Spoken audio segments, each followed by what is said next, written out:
Welcome to Actors Unscripted. I am Benito Curtano, and this is your new episode. Let's delve into the unscripted. There we go, we're off. Recording in progress. There we are. Well, Okay, cool. This is the first episode of Actors Unscripted, and here we have Lily Hardy, who, by the way, is an actor, of course, but also a holistic therapy, if that's who does. Yeah, I'm a holistic therapist.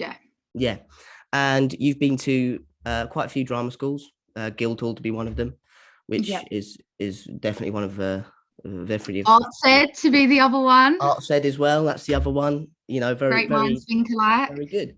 Yeah, and the main reason why I got Lily Hardy on this podcast is because when I first met her on a careers day at my school, she just had this honesty and sincerity that I thought is something that people, you know, they get attracted towards, like a magnet. So when people are honest with you and, you know, they don't hide behind any walls, you can just get the truth. And I think that is what this podcast really needs, especially for the first episode. So welcome, Lily. Welcome. Thanks for having me. I'm excited. I'll tell you right now. I've got a lot of energy, nervous energy, excited, you know. But I guess my first question for you is, before we get into the topic of today, is what sort of drove you to become an actor? What was that? Cool. Big question. Well, to be honest, I'll be totally honest. There you go. I was an attention seeker child. Okay. Everyone. So I was very much like, Mum, look at me, look what I'm doing, Mum, look what I'm doing, look what I've just done, Mum. But nah, I suppose I think just sometimes whatever, you know, I found just life a bit boring. So it's far more fun for me to try and step into someone else's shoes, to be honest. I wanted, well, I think, look, I always enjoyed acting. I always enjoyed like performing. I think most young kids do. I think it's a good exercise for a young person to be into. I think it's really healthy. It brings you out your shell and everything else. I was an only child as well, which I often find is the case with actors, or they're the youngest child, which again comes back to attention seeking, I suppose. But I think that I mean, I always knew I wanted to do it, but no one really took it seriously when I'd say it until I honestly think 15. And that's why, and I told you this, I was a naughty girl and I skipped my GCSE exam and got on a train and auditioned at Artsed at 15, went all the way from Essex to West London because I thought, why the hell not? This place is telling me online, it's telling me that I can do acting all day, every day. So, I mean, until then, and, you know, until I actually saw what it meant to do it and the work you needed to do, it's not just getting up and reading lines, it's like coming back in on yourself and like then expressing back out. I think it was then that I just realised, you know what, I actually do want to do this. I don't feel like I'm working. And my mum always said to me, if you do what you love, you never work a day in your life. That's very true. So, very true. You know, I just think it's a case of, I love people. I'm really like observant as a person. I'm the one on the train that doesn't have her headphones in. Yes. I'm just like staring at everyone. I'm not reading, I'm not on my phone. I'm just looking at everyone. Because people are so interesting and like, where are you going? What are you doing? What are you thinking? You know, I love observing humans. I think humans are really interesting. So why wouldn't I want to play around with what type of human I am, you know? Yeah, exactly. I mean, there's, especially like when you're traveling and everything, like all these people have different lives, and especially when you're acting, you have to sort of replicate a version of reality. And assume. There's a lot of assuming, I think. That's the biggest thing that I learned as like a young person, like 16, 17, 18, wanting to do it. I think I realized that I assumed a lot, and what I've learned from observing over time is that all the clues are there. You just have to know what you're looking for. You know, and I think I'm a bit of like I could have been like a detective or something in another life, which I think goes hand in hand with acting, in my opinion. Yes, for sure. And you did say, as you were telling us why you wanted to be an actor, like the whole attention seeking thing, because I think that's actually something quite interesting. So For sure. where do you think that sort of derived from? Well, I mean, firstly, like I said, I was an only child. Yeah. I think, I don't know, I just felt like and it's funny because anyone that sits there and tells you, oh, I want to be an actor because of this, Yeah. I want to be an actor because I Yeah. feel like I should. And look, I am in a position now to go, I want to portray stories with justice and truth. That's my bottom line. Yeah, That's why I want to there do we it. Yeah. But to begin with, you want all eyes on you. That is the truth. Like, that is just the truth. Getting an applaud is like so good for your soul. Gratifying, yeah. It's so good for your soul, and I think people get embarrassed to say that. Like, I love getting to the end of the show and being like, this feeling is amazing. Yeah, Do you know what I mean? It is. yeah. It's just like, just be real about it. But I think it's, you know, being heard, being seen, being taken seriously, Yeah. whether it's a comedy or not. I think everything you do, stage, set, anything like that, as long as you do it with complete conviction, it reads. Yes. And I think, yeah, just going for it. Like, it just taught me, like, to why am I holding myself in? Like, why am I diminishing? Yeah. So what? You know, who's gonna judge me? Oh shit, all of those people. All of those people, right? Like, it's fun. Like, so what? We judge people every day without Yeah. even realizing. So I might as well give them a platform to just go for it. Go on then. There we go. That's lovely. That's lovely. So then, I guess from there, it's sort of the first sort of question I have now, based on the topic today, which is mental well-being. So, like, for actors or just in general, but I think I'm going to centralize more so on acting itself. So, to you, what is mental well-being, and what does that mean to you? How does that translate? I think that mental well-being, also, before I answer that question, it's not a state of being. Like, it's not, you never just reach it. Do you know what I mean? You're not just in a state of, I'm really well, and my mental well-being is done. Do you know what I mean? Completed it, mate. That's not how it works. I think every day it's like you have to rejig. Oh God, I felt like that yesterday. Why do I feel like this today? I think for me, I think it's really important to keep it in the forefront of your mind when you want to do something like this, because it comes back to what I just said about the exposing. Yeah. If you want to really take this seriously and put yourself out there, you have to know that you're going to be judged. You have to know that whatever you can try the hardest you can to push out what you want everybody else to receive, people are going to receive what they receive, and you cannot change their opinion. It's like the greatest actor in the world can be on stage and do the most sensational performance in their opinion, and still the reviews will be shit the next day. Because it's how you read it, right? So I think for me, mental well-being is how you feel about yourself, and I think you've got to forget what everybody else thinks first and foremost, because you're going to live a very, very long, lonely, depressive life worrying about what everybody else thinks. And it's really easy to do that in this industry, because you have to get the approval of this person, then the approval of the next person, then the approval of the next person, then you get the job, and then you've got to get the approval of all of those people, and the director, and the, you know, everything is approval, and it's really easy to slip into like appeasing. And I think you've got to stick to your guns, because the right person will find you and go, oh my God, everything you're doing, because you're in the right state to go, I don't feel the need to stress myself out and chop and change all the time. You're going to lose yourself. You won't know what your base level you is. Do you know what I mean? Because to me, I think if you were to lose yourself, you'd lose your ability to act, right? Because you're channeling it through you. So it's so interesting how, like, even at school, like even in the environments, there's always some sort of, because we're so young, we're trying to seek that not validation, but there is that element of, okay, if I don't perform like this, or if I don't do this to its certain extent, I'll be shit.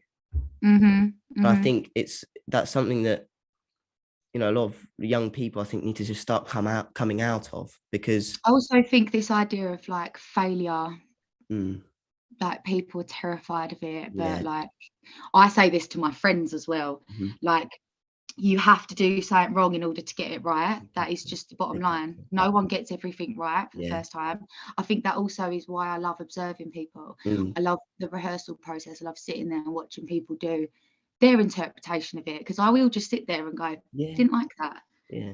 I wouldn't have done that. But then do you see what I'm saying? It's, you've got to get up and flop miserably in order to go, right, that did not work. Yeah. Definitely didn't work. And instead of going home and going, oh God, you know, I've really embarrassed myself today, I got up and I really went for that scene. You know, everybody else in that room saw it as a gift, Yeah. because nobody else had either the bollocks to get up and try something Yeah, like that exactly. with that sort of conviction. And two, you know, they're sat there going, oh God, I wish I could have done that. It weren't right, but I wish I could have got up and done that. I can't tell you the amount of times I've sat in a room and gone, oh, that cheeky bugger, like as if they've got like the balls to get up and do that, and it was so good, you Yeah. know, even if it weren't right for the moment. I'm just like, the fact that they even come up with that is fantastic. So you've got to forget this idea of perfection. I mean, it's such a cliche thing to do, but like, But yeah. especially in this, there's no getting it right. You're going to get it wrong all the time, and every night it's different. Yeah. And also, why do you want every night to be the same? How boring. Yeah, exactly. Get it wrong, get a boo sometimes. It's Yeah. interesting.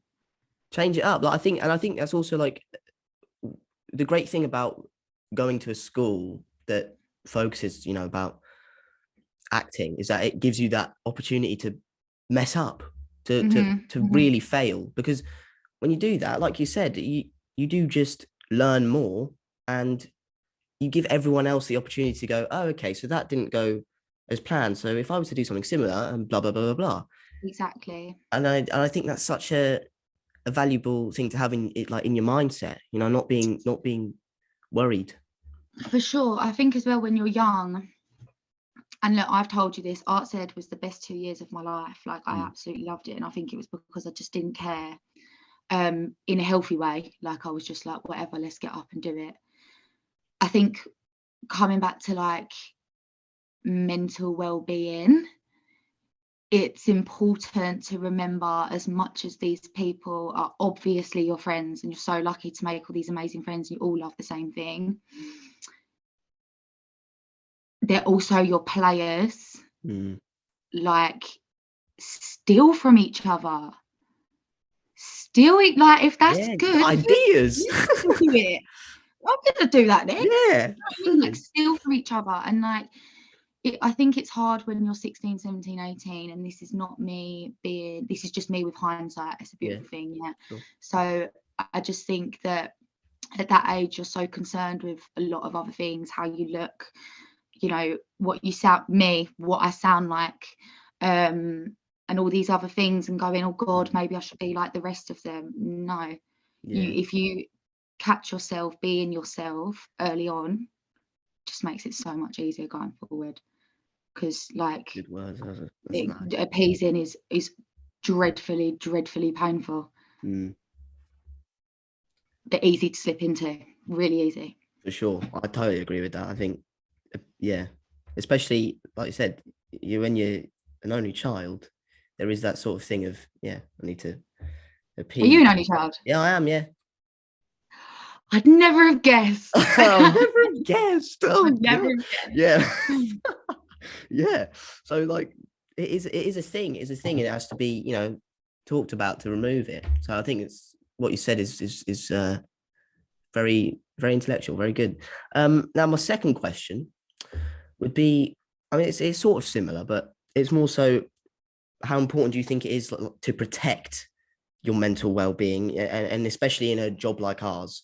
So, I mean, you have sort of clarified that, but let's say you got a job and you're on set and you have a job to do, you have this character to portray. What habits do you think people can instill in themselves to remove unnecessary stress of, am I going to be able to do this character right? Am I going to be able to portray it? Does the director like me? Does the producer, does the camera, all these people, DOP, will they like me, and all this stuff? Because I think, especially 17-year-olds, 18-year-olds, if they're trying to start somewhere in the industry, it can be quite scary to talk to these people, like directors and producers and all these people. We see them as quite high up, and that status is very clear. How do you think what do you think is a positive way of removing these negative ideas when you're like doing a job, for example? It's not about you. It's not about you, bottom line. Whether you love it or not, it's nothing to do with you. So, for example, sat there going, oh, does this person like me? Oh, I hope I do it justice. Oh, the proof's in the pudding. The clues are right in front of you. If you know how to dissect a script, use your tools, do your craft work, do your breath, do your body, do your cleaning of yourself, like your habitual habits.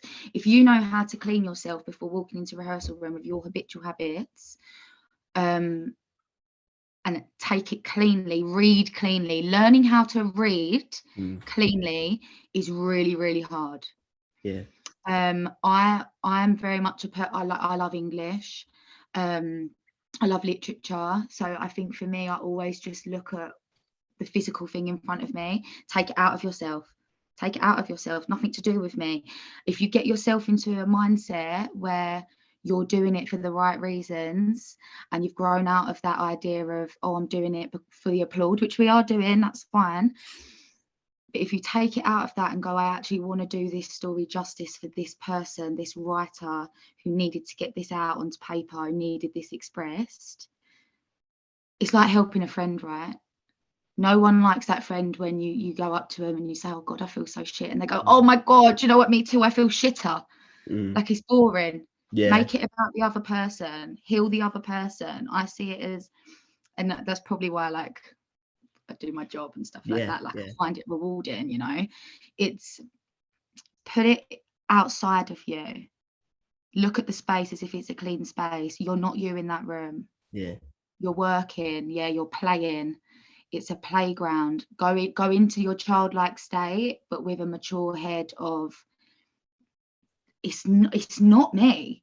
Like, whether someone says to me, oh, you're not right for it, don't listen to the your their vision. It's art at the end of the day. You might choose that painting. Oh, sorry, don't know.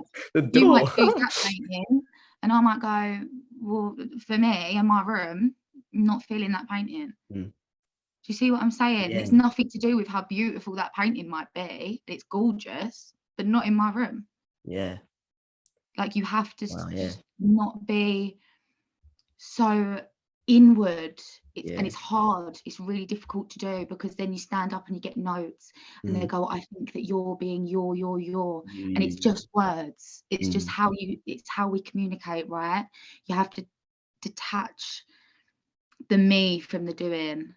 That's probably what I spent most of my years doing at drama school, was going, they're not saying it to me, they're saying it to the moment and the work. They're not saying it to me, they're saying it to the moment and the work. It's what I put out. What you put out, put it there and leave it there. Listen to the notes, but put it there and leave it there. What you then sit down with afterwards is not still, you're not there, and that's not in you still. It's all just energy. It all just moves on. I think, I suppose that's the best way I can put it. It is the easiest way of putting it, but it's you don't just achieve it. Every time I get up, I go, oh God, I get nervous all the time. I literally get nervous all the time. But I think if I go back to my breath, my body being clean, as soon as I get to the point where I drop all my tensions and I'm present and I'm on my feet, I can feel that I'm not even me. I feel like invincible. I can do what I want. right? So it's just reminding yourself in the moment to stay like that as well. And, you know, especially in things like comedy and stuff like that, I think it's really easy to go, oh, I want to make them laugh again. Not fair. Be a fair player. You made them crease. Love that you made them crease. Do you know what I mean? And if you make them crease again, oh, bonus. Even better, yeah. Even better. Stop making it about yourself, because all of them people are going to go home and talk about the character. They're not going to talk about you. Unless you're, you know, I don't know, Idris Elba in a show on stage. Like, everyone's going to go, oh, did you see Idris Elba in this? Yeah.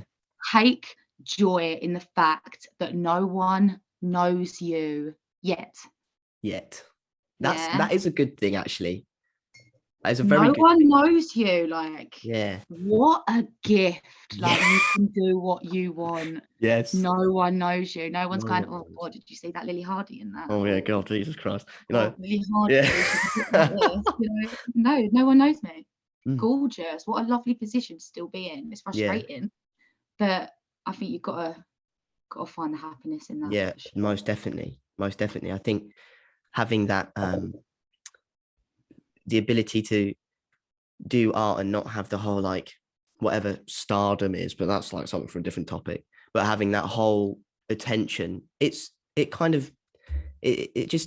feels that like its purest form, right? Applaud yourself as well. Like, don't just do it all, you know, for the approval of other people, because who you going home with at the end of the day? It's only you lying in bed with you. Yeah, yourself. Yeah, it's only you that you've got to live with forever. So why sit there and bully yourself about, you know, the 1% of person that was like, that weren't for me. Like, I just think you've got to get yourself to a place where you just detach in a healthy way from how you feel about your work, because it's just subjective. That is the bottom line. And I think there's like the thing of like detaching from your work. I think as well of you let's say you're doing quite a intense character and you're there rehearsing and you come home. Have you ever had that sort of thing where you've brought the character with you unintentionally? Is there, because I've had that, and it's like, I shouldn't be taking this home with me. This is someone else who should be over there, not in my house. Yeah, for sure. I never understood why drama school so my degree, for example, I didn't understand why it had to be 3 years. I was always like, don't understand it at all. First year, I did Three Sisters, Chekhov Three Sisters, and I played Olga. So I don't know, some people that watch this might know it. You might know it, I'm not sure. So basically, Olga is the eldest sister. She basically carries it. So it was a dream role for me. However, there's a lot of like trauma and there was a lot of stuff that I don't think I'd ever like delved into as Lily before, or allowed myself to get into. So when I got there, and we did a lot of methods, a lot of really deep methods, and even in the rehearsal room, I would try, and because I couldn't understand why I couldn't get there and I couldn't portray this type of emotion with truth. So I would reach into myself. Don't do that, because when you start doing that, that's when you go home and can't detach, because you'll go in, oh yeah, I cried today. I cried today. Oh shit, it's about my fucking trauma. You know, it looked great and it read fantastically, but I've bullied myself today. Like, it's not normal. And when I mentioned about the fact that I didn't understand why it was 3 years, is because I think you need to experience that once to go, oh shit. I mean, I was rehearsing this play for 12 weeks. We did the whole play. My teacher was one of my favorites. His name was Win. He actually said to us, we rehearsed the entire thing out of order. And the day of the performance, we'd never done a run. Never, not one. Never done a run. Jesus. And he changed the whole staging. He went, we're going to do it front on. And then when we got there on the day, he went, no, we're doing it in traverse. sorry. Oh, So right. that's Yeah. both sides, Like a runway hallway, back. basically, for people who don't know. Yeah. And then he also put a chair in the middle. He went, that chair can't move. He went, but I want all of you to use it at least once. Whoa. And he said, and we're going to do the full thing. Go for it. Oh. And the whole school, third years, second years, foundation students, every single teacher comes and watches you. So it was a really, really intense thing to do. Oh. And I remember thinking when he said that, I was like, oh my God, this is going to traumatize me. Like, this is the first time anyone's ever going to see me do something. I need to impress. I need the third years to go, oh, she, her, there, oh, Sure. you know, all that's unhealthy. Yeah. But I was already in a state of like pure depression, because for 12 weeks I tried to like pluck out of myself like all this emotion that I obviously feel, because we all feel every single thing. Yeah. But Lily is Lily, and again, unhealthy already. I'm thinking about myself. Can't think about yourself. But I didn't know how to get to places unless I went in first. And then you're walking around with a load of open wounds. Yeah. And how can you possibly focus on what you're doing when the scene before took me 20 minutes? Like, I'd sit there on the side like 20 minutes trying to get into that place. That's not normal. No. It should flow out of you. If you know and you've done the rehearsing and you know what the history of that moment is, it should just fly out of you. Forget the work. You do it in rehearsal and then you forget it when you get out there, because if you do it right, it stays in. Do you see what I'm saying? Yeah. And I think, don't beat yourself up if you do go home feeling like that, but just know, take it as a note for yourself, going, done something wrong there, because I should be able to just drop my bags at the door. Yeah. But for some reason I got my backpack on still and I'm lying in bed. Like, why am I still thinking about it, you know? But I think it's a learning curve, because I think you have to go through that to go, I can get there. This ain't the route though. Yeah. You know? Yeah, for sure. I mean, I think I heard some, I can't remember where, but I heard someone say like they associate a piece of clothing to that character and they take it off when they're done, and they associate to that as it being like, okay, when I take this off, the character's off. Yeah. When I put it on, the character's on. So I think that as you've said, this is sort of similar thing. Endowing a prop is one of the best things you can do, for sure.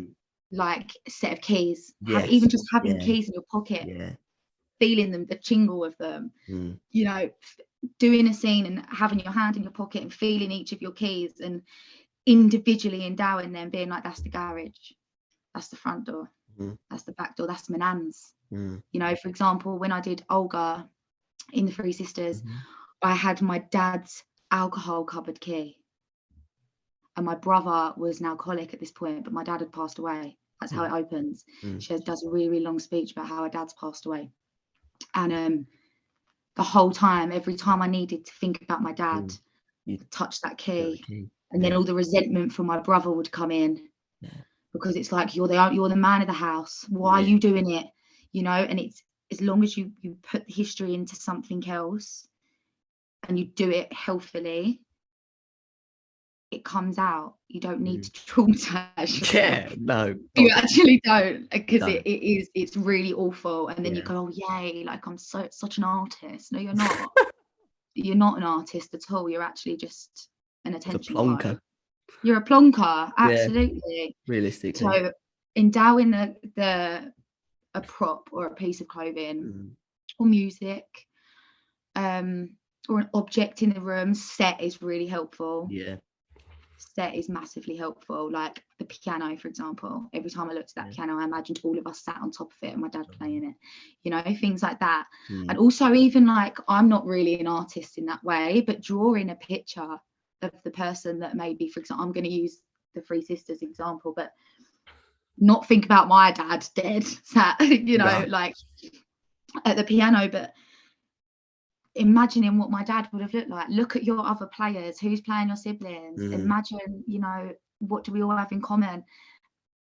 Create this person. Yeah. You know what I mean? Physically create that person. So when you think about things, you think about that pretend real thing instead of going, oh, imagine if my dad died, or Yeah. you know, it sounds really deep, but that is where you start. That is what a lot of, you know, first off starting and young actors do. Yeah. It's the easiest route apparently at that time. Yeah. It's not. It makes it worse, really. 100%. If you go down that alleyway of, okay, well, what if it was my sibling, my mum, my whatever? Unhealthy, really, really unhealthy. Because your mind doesn't know what's real or not, does it? Because Exactly. if you then start to believe that, then it'll be like, mate, your mum's dead. Literally, literally. So then you're like, what? But then also find the beauty in the fact that your mind doesn't know what's real and what's not. Yeah. Do you know what I mean? That's why you should always just go for something 100%. Trick your body, innit? Yeah. Yeah. Like if you associate like that emotional like memory to the fake real thing, then you will feel it, because you create, I don't know, there's loads of rehearsal processes that come to that, but that's it. But try them all and see which one works for you. Loads of them don't work for me. Yeah. Loads of them don't work for me. But like I said, take it out of you. The clue is there in the writing. If the writing is good enough, if it's Shakespeare, Chekhov, you know, Gorky, all of these writers, even like Carol Churchill, like it's really hard to read. But if you know that writer and you know their clues and how they put them in, it's fun. Like make the literature part of it fun, because everything's there to play with. Everything. Don't make it up. Making it up, generating is boring. It's boring, and we can see it as an audience member. We know when you're faking it. Some people are like, some really famous actors are amazing at just generating, so you know they can cry on the spot and we're like, wow, it's so beautiful. But it's just beautiful. It's not full of anything. It's just beautiful. That's it. Yeah. You know, it's interesting that you say that, actually. Yeah, because you see like a lot of like, have you seen the trailers for Babylon? No. Okay, so Margot Robbie, for example, has this scene where she's crying on cue. Okay, and it's like, it's to do with like silent films and etc. And it's interesting because I mean that's probably a bit different, because there is some emotion behind that, but it's like acting like you're acting as an actor in a film. Yeah. And you get that whole sort of thing of, oh, they're just putting it on. They're just there's nothing behind it. Like you said, it's just, oh wow, that is sad. And that's just sort of what clicked in my head. I think as well, like, this is what I'm saying about being in a good place with yourself, because I can sit here and tell you, you know, make it real, actually feel it. But then when you get on a film set and everything's shot non-chronologically, completely different, and they go to you, oh, we're going to do the wedding scene today, and then we're going to do the funeral of your husband later. Oh my God. Do you know what I mean? Or they might even go, we're going to do your husband's died this morning, and then we're going to do the wedding, the first day you meet, later. Yeah, there you go. So it's kind of like, you know, it's a fabulous skill to be able to switch things on and off. Oh, definitely. But I just think in terms of feeling accomplished and like you've done something right with truth, you've got to know how to make that connection to your brain and body quick. That's why they say, do your craft work. It's a muscle. It literally is a muscle. It's like the same as learning your lines is a muscle. Yeah. You have to keep flexing it. Otherwise, that connection's not going to be quick enough. Definitely. One of my biggest notes in first year was you take too long between thoughts. And they're like, we get it, because everything you're doing then when you speak is truthful and we believe you. However, you're not quick enough. You need to be able to turn on a dime. And that comes back to doing the work in the rehearsal room and being able to get up and let go of it. Yeah. Which then comes back to, don't make it about you. Just do it. That is really good Just advice. do it. Yeah. You know? For sure. Well, I think what my next question is, because of course you also do holistic therapy as well. That's your sort of your other job. When did that shift happen? Was it after you left Guildhall? Yeah, 100%. I said this to you, like, no one's gonna like this, but I was traumatized by drama school. And like I said to you, like, hindsight is a proper beautiful thing, because you think, oh, you know, drama school's my way in. Sometimes it's not. Sometimes, listen, some of the stuff I've learned is invaluable. Like, you could not put a price tag on it. It is life skills that I've learned is unreal. But I don't know if I necessarily learnt them from a teacher or a moment. I think I learnt them by experiencing that way of learning. Like, it's, you know, it's a hard thing to go through. You're around, and if they choose the year right, you are around people that are nothing like you. Nothing like you. On the first week, first year, you won't relate to a single soul because they need individuals. Yeah. But what you don't realize as well in the moment is that, like, you're all there to aid the other. Yeah. So instead of being like, oh God, I feel like so out of it, like no one's like me, which is what I was like. Exactly. No one's like me. Yeah. No one's like me. Only I can play me to like 10-10. There you go. Know? Yeah. And her over there is probably going, oh God, I want to play Lily, you know? Yeah. You just don't know. So I think I was traumatized by it because I'm now sitting here and saying all this stuff that obviously makes complete sense. And I wish someone told me before I went. I also wish sometimes that I didn't go, just for, you know, from the assumption of being like, oh, that was my way in and it's all going to go perfectly smooth, because it's just not. Some of the best actors I've ever seen in my year got Monday to Friday jobs.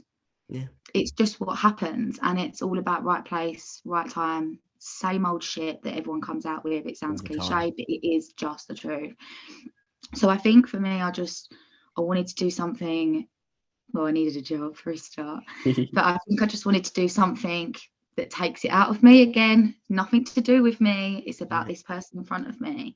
So, you know, I've got clients that I've got some autistic children. I've got, you know, clients with cancer. I've got clients with slipped discs and severe spinal injuries. I've got deep depressive clients, and to see them and like with consistency and use of a therapy that I'm helping them with, life, do you know what I mean?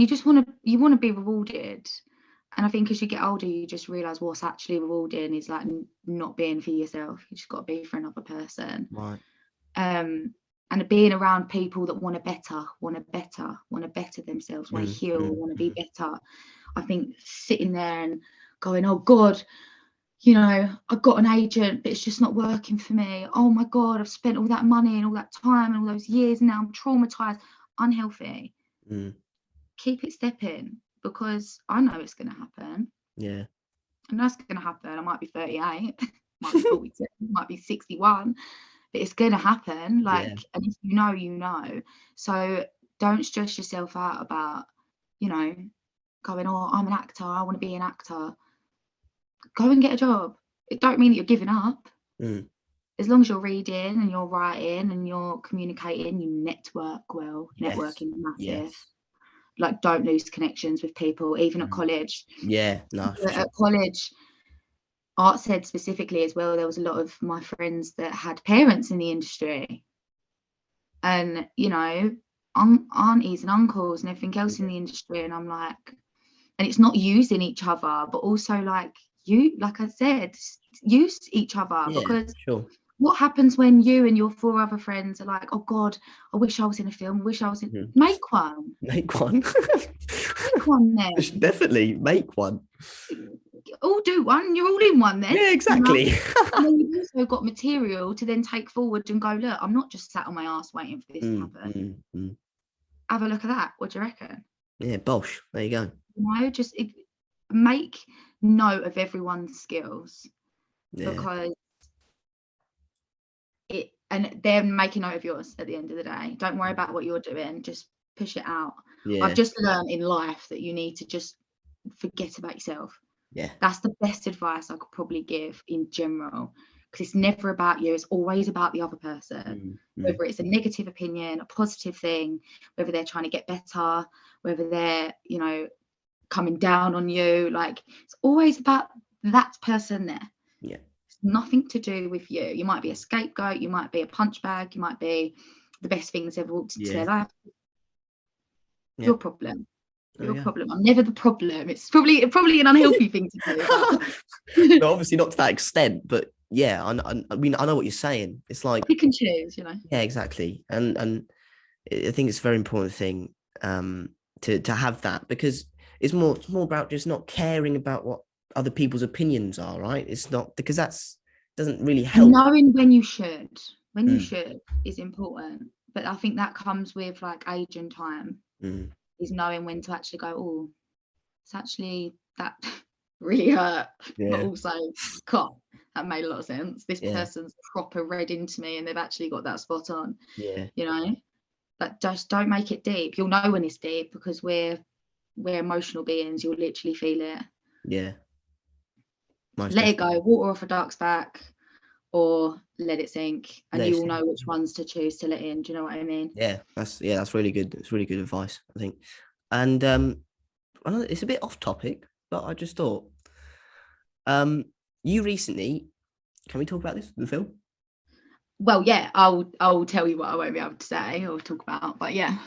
There we go. Well, you auditioned for it, obviously. Otherwise, how'd you get it? Well, Oh, actually, oh, yeah. So go on, ask what you're going to ask, no, and no, I'll go on. No, explain. you say it. It's your job. You know. No, so I actually, so obviously I've been auditioning. You Hmm. get an audition, da, da, Oh, da, we all know how it yes, works. yes, yes. But actually, I'm going to explain for people that don't know how it works. Yeah. So, you know, your agent obviously appeals you to Mhm. a casting director. The casting director will then go through their big pile of people, big pile of agent names. Yes. People have trusted agents. Sometimes they see an agency, they think, oh no, I've never heard of you. You're not trusted. Your actors don't work. Mm. Unfortunately, that's a thing as well. Yeah. They go through their big list and they go pluck, pluck, pluck, pluck, pluck. We're going to go back to that agency and say, look, go on, we actually want them to submit something. So that's how it works. Your agent will then email you and say, look, we've got an audition for you. Majoritively in this day and age, it's going to be a self-tape, unless it's a theatre production. Even still, I've done a few tapes for theatre Oh yeah. productions. That shit's hard because you have to portray body, but also Mad. big enough I haven't heard of that. to portray that I'm like physically dexterous, but also not too big for the Mm, tiny screen that I'm using on my phone, you know. So a few auditions I'd done. Did an audition, I think, back in February for a casting agent. Nothing come of it. He did say, oh, it just wasn't Lily's time this time. My agent forwards me the responses, so I get to read them myself. I don't listen to what they say. I just get the response directly from the casting director. Yeah. Now, that was February. I'm thinking, oh, God, another one gone, whatever, on to the next. July comes round. I get an email forwarded to me from my agent, and it says, oh, I wish I'd got it up, but it'll take me ages to find it now. Oh, no way. It says, hi, I've not stopped thinking about Lily. I've been trying to find something that we can get her in. This has come up. I think she's perfect for it. So he's remembered me 6 months on. Wow, that's really good. He's not seen me in any other audition since the one from February. I need her to audition for this. I think she's perfect for it. I did the audition, just a self-tape from home. Yeah. My boyfriend at the time helped me. So that's also a lovely learning moment, is realizing that you've actually got to take the acting home sometimes. And that this lot don't get it. Look at that, yeah. You've got to play with that as well. Yeah. That's probably the biggest struggle. Mm. But did the audition, sent it off. I then got an email back 2 days later, and they were just like, she's the writer and director's favourite two in the top two. Yes. I was like, okay. Yeah. And they said, oh, she wants to meet Lily. So I met her on Zoom on the Saturday. So this was very, very quick turnaround. So I did the audition Monday, got a call Wednesday, met her on Saturday. At work, I was working as well, so I'm in all my work uniform. I was just sat there chatting to her and had a little chat. I knew the script, obviously. I'd read the script. Read the script. Read. If you get a recall, read the script, the whole script. If you're lucky enough to be sent the whole script, read that shit. Because don't be the twat that's like, I want this job, but I don't care about the other things. Like, no one is gonna love you. Like, you're an idiot and you're egotistical. Read the whole thing, have something to say about it. And she basically said to me at the end, it was really, really brief, it was maybe like half an hour, and she just said, yeah, so I really, really want you to think about this, and I want you to think about that. And I'm like, okay, I'm doing my thinking, acting, and I'm like, yeah. And then I've gone, cool, so should we go for a read? And she went, I actually am happy with what I've seen. Instantly knew I got the job, because why are you telling me to think about things and don't want to see me do it again? That's evil. If she weren't going to give me that job, that's evil for a start. But that could have happened as well. But yeah, I mean, as far as the first job goes, I was very happy because I'd got replucked from a previous thing. Brilliant. That's what you want. And then I want to audition for this guy again and again. Now I want to make a connection with this guy, you know. I make sure to email my agents all the time and I go, is so and so cast anything at the minute that I could possibly go up for? Because I want that person, you know, at the end of the day, the agent wants to find someone new. Yes, they do. They don't want to go, oh, there's a famous face. Oh, there's a famous face. That's the production side of shit. That's the money making side of shit. An agent wants to go, have a look at them. I found that. You know what I mean? That's their bit that they're doing. So I think just, you know, try and remember agents as well. Casting directors. I said agents then, I meant casting directors, sorry. Remember them, get to know their work, get to know the type of people that they look out for.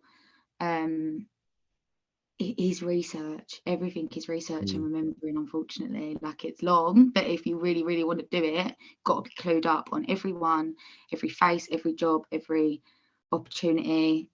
And bother your agent. Ring them all the time. Oh, yeah. Ring them all the time. It's literally their only job is to get you a job. Literally. And it's not in a rude way, just build their line up all the time.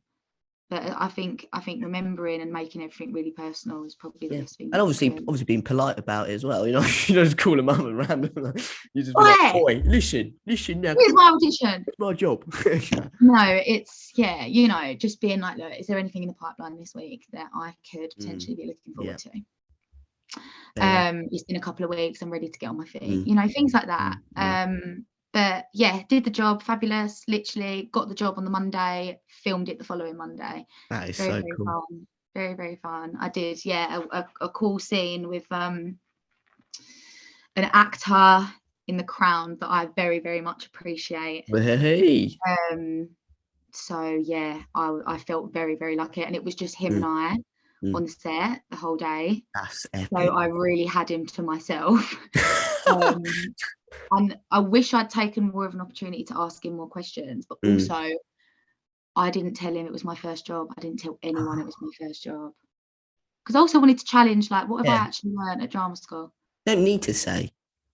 Well, yeah, you don't need to say, but also why would you? I think for me personally, that makes me diminish a little bit, because everyone's going to go, oh God, instantly think that I might not know what I'm doing. And let me tell you now, that was the smoothest day of my life. I knew exactly who everyone was, who I had to go to, where I had to be, and it was just so like, that's lovely.